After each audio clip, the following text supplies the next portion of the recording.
আমার 2200 মুরগি আছে। আর প্রায় 6-7 বছর ধরে আমরা ব্যবসা করতেছি।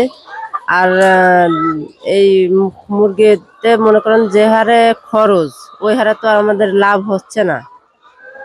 খাদ্যের দাম বেশি, ওষুধের দাম বেশি। আচ্ছা, বিক্রি হয় কত করে বলেন? এখন আমাদের যে 2200 মুরগির ডিম প্রায় 2 ঘরে প্রায় 60 কেজি 66 কেজি এরকম ডিম আসে। আর এগুলো আবার আমরা বাজারে বিক্রি করতে হয়। ওদিকে ডিলারশিপ আছে, ওই ডিলারের মাধ্যমে আমরা বিক্রি করি। কেমন? এখন যে হারে খরচ হিসাব করতে গেলে তো সেরকম লাভ দেখা যায় না। সরকার বললো যে 11 টাকা করে ডিম নির্ধারিত একটা সময় বাইধে দিল, কিন্তু ওইভাবে তো ডিমের বাজার তো আর থাকলো না ওরকম। এখন কত? 9 টাকার এরকম বাজার। আপনাদের দাবি? সরকারের কাছে দাবি দেখা যায় যে আমাদের খরচটা হিসাব করে ওরা বাজারটা নির্ধারণ করুক। খাওয়ার দাম হিসাব করে, ওষুধ পানির দামটা ওরা হিসাব করুক, করে দেখা যায় যে ওরা দাম ওরকম ভাবে হিসাব করে দেখ।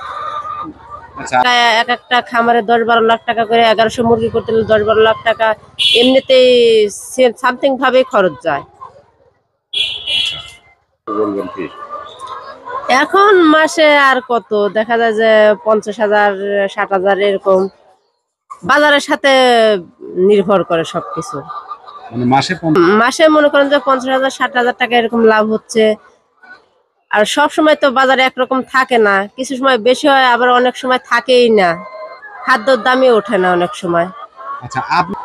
হ্যাঁ, করতেছে, অনেকেই করতেছে, আবার অনেকে যারা খামার করেছিল তারাও এখন খামার বাদ দিয়ে দিচ্ছে। দেখতেছে যে আসলে লাভ লস হিসাব করে আর কি, অনেকে বাদ বাদ দিয়ে দিচ্ছে, আবার অনেকে আবার নতুন ভাবে করতেছে। আমাদের যে ডিমের বাজার এখন হচ্ছে সরকার নির্ধারিত দিছিল যে 11 টাকা পিস। হ্যাঁ, এখন আমরা ডিম পাচ্ছি 9.5 টাকা।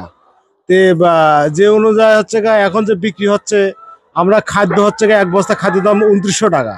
তো ওই অনুযায়ী আমরা যে খাদ্যের দামটা যদি সরকার যদি কমাইতো, তাহলে আমরা কিছু লাভবান হতাম। খাদ্যের দাম হাই, কোনো জায়গায় হাত দেয় না। দেখা যায় যেদিকে যায় সমস্যা, ডিমের সমস্যা।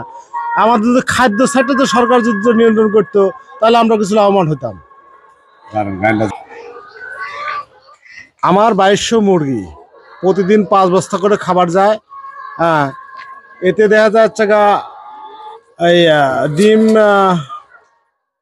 2000, যে অনুযায়ী হচ্ছে এখন যে বাজারের রেট, আমাদের হিসাব করতে গেলে এখন লেবার খরচ আদার্স খরচ দিয়ে এগুলা 50 থেকে 60,000 টাকা লাভ আসে। হ্যাঁ, এতে আমাদের কারেন্ট বিল বাণিজ্যিক ঠিক আছে, আবার হচ্ছে লেবার খরচ সব কষ্ট অনুযায়ী যে টাকা ইনভেস্ট করে আমাদের লাভ একটু ধরে হলে ভালো হতো। আচ্ছা, আর একটা বিষয়, এর আগে অনেক খামার ছিল এই এরকম মানে ব্যয়বহুল, অনেকে বার্ড ফ্লু হয়ে অনেক খামার শেষ হয়ে গেছে। হ্যাঁ, দেখা যায় যে এই বছরে কিছু ডিমের বাজার ভালো ছিল, এই 2-3 মাস। হ্যাঁ, এতে আবার অনেকে নতুন করে করার চিন্তা ভাবনা করতেছে। হ্যাঁ, অনেক ক্লিয়ার করতেছে, কিন্তু আবার যে তখন ডিমের দাম কমে যাওয়াতে তো আবার মানুষের হপকা খাওয়া যাচ্ছে যে খাদ্যর যে দাম, আবার খামার করব যদি লস হয়, এই জন্য অনেক ঘরে এখনো পড়ে আছে। আমার ডিম টেবুনিয়াতে যায়। চাহিদা কেমন? চাহিদা আগের চেয়ে একটু কম এখন। যে আগে যে চাহিদা ছিল, এখন ডিম হচ্ছে ডিলাররা বলে যে ডিমই বিক্রি করতে পারি না, 9.5 টাকা পিস। এই বাজারে ডিম বিক্রি করতে আমার কিন্তু কিছু থাকে না।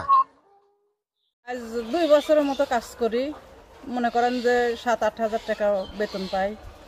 দিন ভালোই চলে। আগে মনে করেন যে বেকার ছিলাম, এখন উনি মনে করেন যে আমাকে এখানে কাজে রাখছে, তাতে আমার ওনার যে টাকা দেয়, এই টাকাতে আমার ভালো সংসারে আয় ব্যয় করতে পারি। কি কি করেন আপনি? আমি এখানে ডিম তুলি, মুরগির খাবার দেই, পানি দেই, ঘর ধুই। আগে কি করতেন? আগে তো বেকার ছিলাম, খামারের যে কাজ সেই কাজ করি। এখন করতাম সে কাজের থেকে মানে অনেক উন্নত মানের কাজ, এগুলো ভালো কাজ। আচ্ছা, কারণ যদি সরকার থেকে একটু সহযোগিতা করতো, তাহলে মনে করেন যে আমরা আরো কিছু আগায় যেতাম, আরো বড় করতে পারতো, আরো 2-1 জন আমরা খাইতে পারতাম, গরিব মানুষ।